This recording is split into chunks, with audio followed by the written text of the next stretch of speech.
Did you know that there's a specific sequence that you should be inhaling and exhaling in when you do your pelvic floor contractions?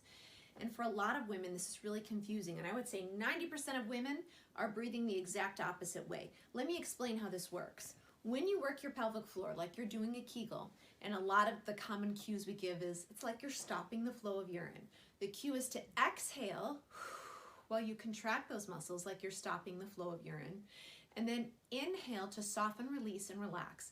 And let me explain why that absolutely matters.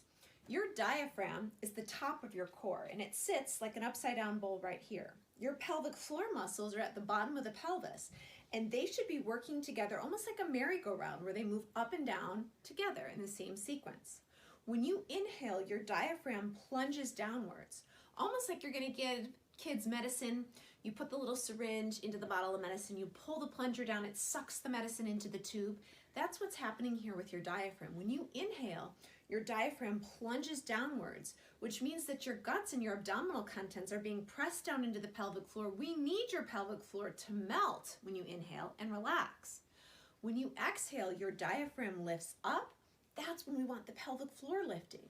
So we get this nice system where you're inhaling and melting and exhaling to contract. If you do the opposite, imagine your abdominals like a pressure cavity. Here's my diaphragm at the top and my pelvic floor muscles at the bottom. When I inhale, my diaphragm comes down. If that's when my pelvic floor decides to work, all I've really done is create a trash compactor here in the midsection.